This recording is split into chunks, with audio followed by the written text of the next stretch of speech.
Edward Settle Godfrey Jr., a seasoned cavalryman and one of the few surviving officers of the 7th Cavalry Regiment, stood among the scattered remnants of a chaotic battlefield, the infamous Battle of Little Bighorn. His memories of that fateful day are etched not only into history but into the very landscape of the American West, as they vividly capture the triumphs, failures, and gut-wrenching choices that defined Custer's last stand. In our previous episodes, we delved deep into Godfrey's eyewitness testimony, tracing his journey through the events leading up to the battle. Now, in this final chapter, we are about to uncover fresh details and untold insights into some of the battle's most crucial moments, details that only a survivor like Godfrey could provide. Before we continue, remember to hit the like button, subscribe, and stay tuned for more gripping stories of history's most pivotal conflicts. As the battle raged, Benteen's battalion was urgently ordered to divide its ammunition with Major Reno's men, who had nearly depleted their supply in the heat of combat. Lieutenant Hare was dispatched to retrieve the much-needed ammunition pack mules. By some stroke of fortune, the Indians had not discovered the pack train, sparing it from delay. During this tense lull, Major Reno decided to attempt the recovery and burial of Lieutenant Hodgson's body, displaying a measure of honor amidst the chaos. Reno, having lost his pistols during the initial charge, requested a carbine and joined a small group equipped with canteens to retrieve water for the command. The rescue mission, however, proved perilous. The party came under fire from nearby Indians, who were likely scalping the fallen at the base of the bluffs. The officers regrouped on the bluff's edge, overlooking the valley below, deep in discussion over their precarious situation. Among these men was Captain Moylan, an experienced soldier with a reputation for candid observations. Staring intently at the scene below, Moylan remarked sharply, "Gentlemen, in my opinion, General Custer has made the most egregious mistake of his career by not leading the entire regiment in the initial attack." At this moment, a significant number of mounted Indians occupied the valley floor. But then, almost as suddenly as they had appeared, the horsemen vanished down the valley, leaving scarcely a trace. Questions and whispers filled the air. What's happening with Custer? Why hasn't he sent word regarding our next move? The uncertainty bred a growing unease among the troops, yet few displayed open anxiety or doubt that Custer was capable of handling the situation. Some of Reno's men claimed to have spotted Custer and his headquarters party from the bluffs, where they seemed to cheer and wave their hats in an attempt to offer encouragement before disappearing behind the hills. Major Moylan and Major DeRudio were among those trying to trace Custer's movements during the tumult. Moylan believed the last he saw of Custer's party was near the position now known as Reno Hill, while DeRudio claimed he spotted Custer and his brother Tom using field glasses from a ridge opposite where Dr. DeWolf had been killed. Custer and Tom, both dismounted, appeared to be surveying the battlefield before mounting their horses again and vanishing into the chaos. Reno's troops lost sight of Custer's battalion following their separation, and around this time, Trumpeter Martin departed with Custer's final orders to Benteen. "Benteen, come on. Big village. Be quick. Bring packs." The repeated urgency in Cook's message suggested either excitement or a desperate need to emphasize the necessity of bringing up the packs. It's plausible that Custer, from his vantage point, glimpsed the full extent of the Indian encampment and realized the odds were overwhelmingly against them. Yet it was too late to regroup for a unified attack.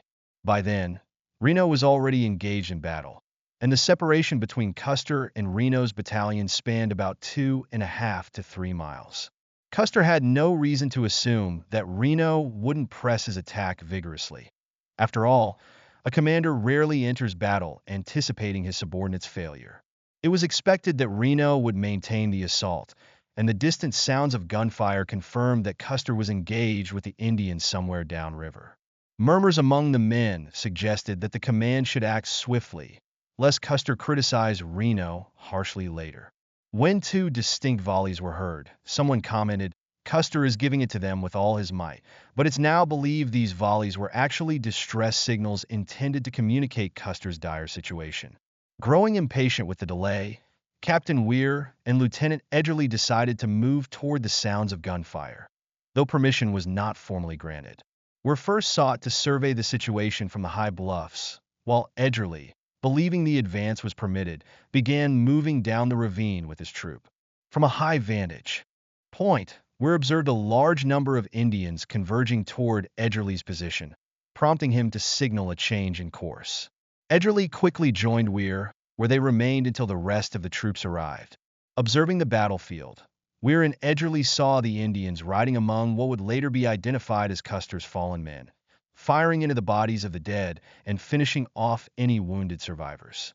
Around this time, McDougal arrived with the pack train, reporting the distant gunfire to Major Reno. At approximately 4:20 p.m., Godfrey noted the time in his memorandum book, though he could not later recall the exact incident that prompted it. It's likely the arrival of the pack train marked this critical moment.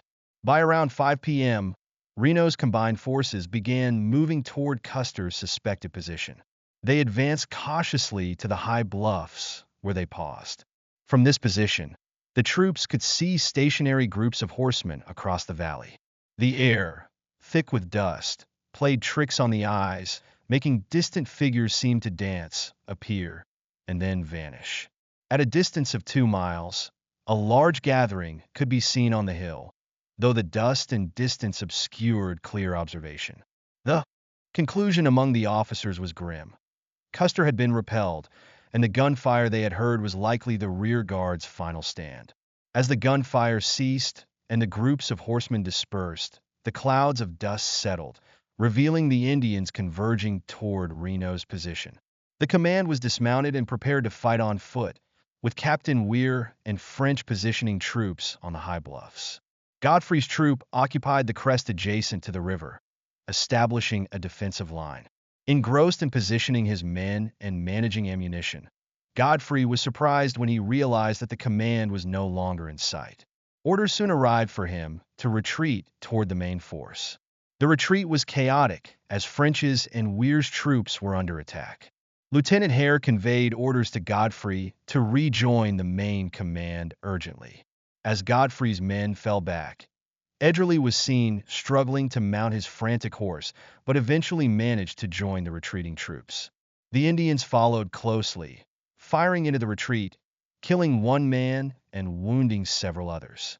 Godfrey resolved to halt the chaotic retreat and establish a line to repel the pursuing Indians, buying time for the main force to reorganize. Despite the pressure, his troops managed to hold their position, inflicting enough damage to momentarily halt the Indians. As night fell, the command dug in at their defensive positions. Godfrey, inspecting his line, instructed his men to conserve ammunition and focus their fire.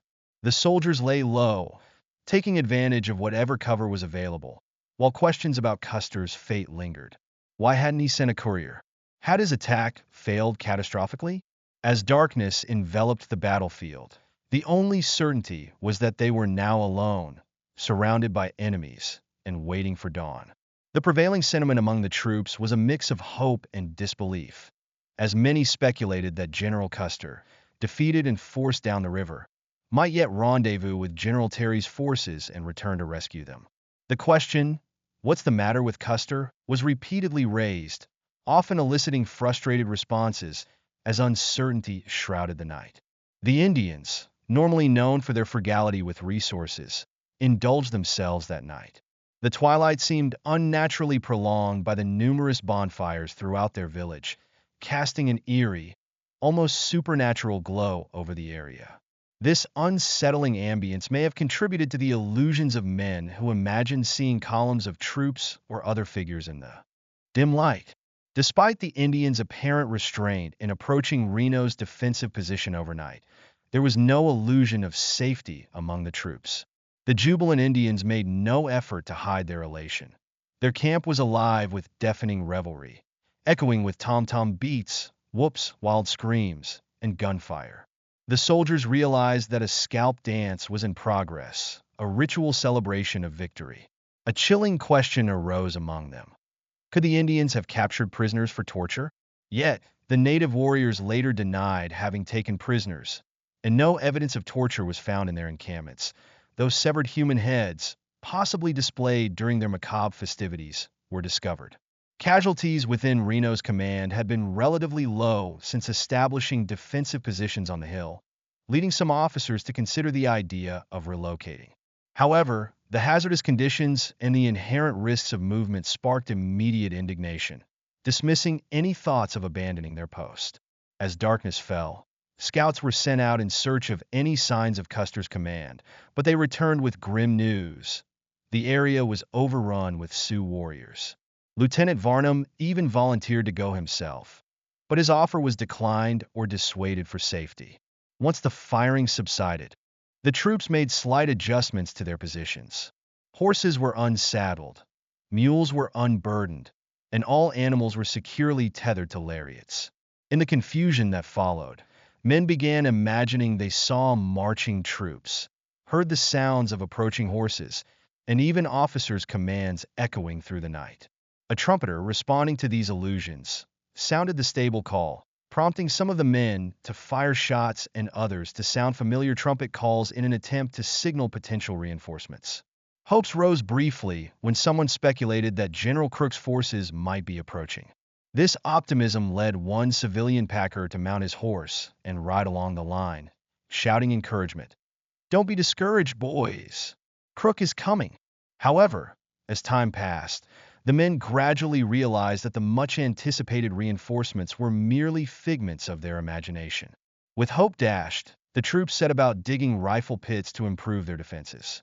With only a few shovels available, they resorted to using axes, knives, tin cups, and even halves of canteens to break the hard, dry ground. Despite the limitations, everyone worked diligently, continuing their efforts until early dawn, when the enemy resumed firing.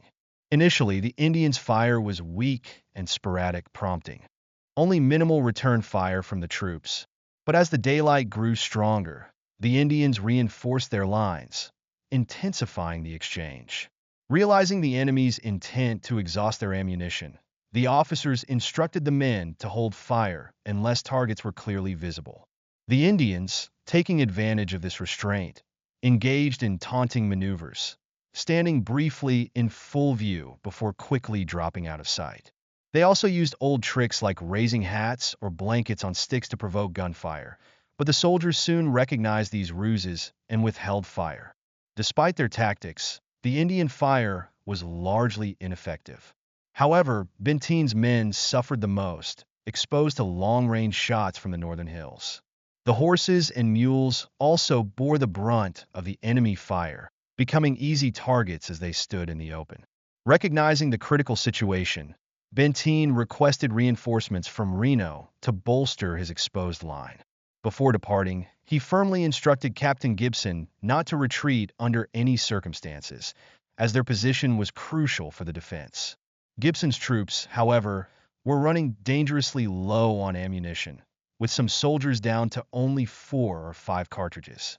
Moreover, Gibson faced the added challenge of numerous wounded men in his command. In this desperate situation, Private McDermott volunteered to carry an urgent message to Benteen, pleading for immediate reinforcement. After considerable urging, Reno finally ordered Captain French to move M Troop to support the south side. En route, Benteen managed to gather a few additional men from among the horses. Just before Benteen's arrival, an Indian had shot one of Gibson's men, touched the fallen soldier with a coup stick, and began retreating, only to be shot down himself. The other Indians, unable to retrieve his body due to heavy fire, left him as the sole dead warrior in the command's possession at Reno Hill. This act of boldness provoked Benteen to launch a charge, successfully pushing the Indians back toward the river. As they retreated, the Indians dragged away their dead and wounded comrades. The firing temporarily subsided, only to resume with renewed intensity shortly after. This increase in activity suggested that the Indians were planning a significant assault. Sensing the urgency, Benteen returned to Reno, warning that if nothing was done soon, the Indians would overrun their lines. "You've got to act now," Benteen insisted. "We must drive them back." With no time to lose, Reno ordered a charge, instructing Benteen to lead the attack. Benteen rallied the troops with a cry, "All ready now, men. This is it." Give them hell! Hip hip, here we go! With a hurrah, every man in the assault force surged forward, except one who remained at his pit, overcome with fear and weeping. The Indians responded with a rapid volley, but the soldiers pressed on, firing as they advanced. A large group of warriors, seemingly poised for a charge at the base of a northern hill, broke ranks as the troops approached. After advancing 70 to 100 yards, Reno suddenly called for a retreat, prompting the entire line to fall back. Remarkably, not a single man who had participated in the advance was struck during the sortie. However, as the men returned to their positions, the one soldier who had stayed behind was tragically shot in the head, fulfilling his earlier premonition of doom. At this point, the lack of water became a pressing issue. The intense heat and excitement had left the men parched, and even chewing tobacco was forbidden to conserve saliva. Desperate for relief, some soldiers sucked on pebbles, while others tried chewing grass roots or hard bread, only to spit it out in frustration. A small ration of potatoes offered some temporary comfort. Around 11 a.m., as the firing subsided, volunteers were organized to fetch water from the river, protected by Benteen's line. Moving stealthily through the ravines, these brave men dashed to the river, filled camp kettles, and hurried back to supply the canteens. However, the task was fraught with danger, as Indians concealed in nearby woods fired whenever a soldier exposed himself. Several men were wounded in the process, necessitating risky rescue efforts, but their bravery eventually earned them medals of honor. By around 1 p.m., the Indians had largely withdrawn but continued to guard the river, allowing the troops to secure enough water for immediate relief. Shortly after 2 p.m., the Indians launched another attack, driving the men back to their trenches. By 3 p.m., however, the firing subsided entirely. As the afternoon wore on, the soldiers noticed a small group of horsemen in the valley below, seemingly observing their movements. Later, they watched as the valley's grass was set ablaze, creating a curtain of smoke. By 7 p.m., a formidable body of Indians emerged from behind the smoke, making their way toward the Bighorn Mountains, signaling the end of a relentless and exhausting confrontation. Though distant by 5 or 6 miles, the spectacle seemed much closer, its ominous presence cloaked by the smoky atmosphere and the waning light of the setting sun. Laden with the families and belongings of the enemy, the travois formed a dense, slow-moving column, while the warriors stood vigilant, their broad formation acting as a protective rearguard. Against the crimson-streaked western sky, their departure brought a surge of relief to the beleaguered troops, filling hearts with an unexpected joy. But this gratitude was quickly overshadowed by uncertainty. What were the Indians' true intentions? Had Custer perhaps linked up with Terry, prompting the Indians to flee before an impending rescue? Or were they merely running low on ammunition, choosing to relocate their village to a safer position before launching one final, desperate attack? Could this be a strategic feint to lure Reno's forces into a trap and strike again with renewed ferocity? The stench from the decaying bodies of fallen men and horses had become unbearable, prompting a decision to move the position closer to the river. Companies were assigned to new stations, and the men immediately began digging fresh rifle pits in preparation for a potential renewed assault. The toll of the battle on the hill was heavy, 18 dead and 52 wounded. During the night of June 26th, Lieutenant DeRudio, Private O'Neill, Mr. Gerard, the interpreter, and Jackson, a mixed-blood scout, finally rejoined Reno's lines. These men had been left behind during Reno's retreat from the valley, and, while attempting to rejoin the main force on the night of the 25th, found the path besieged by hostile Indians. They concealed themselves in the thick underbrush up the valley and emerged only at dawn on June 27th. That morning, reveille sounded, though without the usual accompanying gunfire. The troops enjoyed a hearty breakfast, and the horses received much-needed attention. The commanding officer remained wary, suspecting the Indians might have set a trap, so he ordered the men to stay prepared, ready to occupy their defensive positions at any moment. No Indians were visible, although a few ponies grazed peacefully in the valley below. At around 9:30 a.m., a cloud of dust appeared on the horizon, several miles downriver. The assembly call sounded, the horses were secured, and camp kettles and canteens were quickly filled with water. The troops watched in suspense as the dust cloud slowly approached, speculating whether it could be their own forces. Whose command is this? The soldiers wondered. They scanned the horizon for the familiar sight of the gray horse troop, Custer's hallmark. Yet it was not Custer. Could it be General Crook? The men cheered at the prospect of relief, shouting in celebration of Crook's supposed arrival. Moments later, a white scout, Muggins Taylor, arrived with a message from General Terry. Addressed to General Custer and dated June 26th, the note conveyed grave news. 2 Crow scouts had reported that Custer's column had been defeated and that nearly all men were believed dead. Terry, however,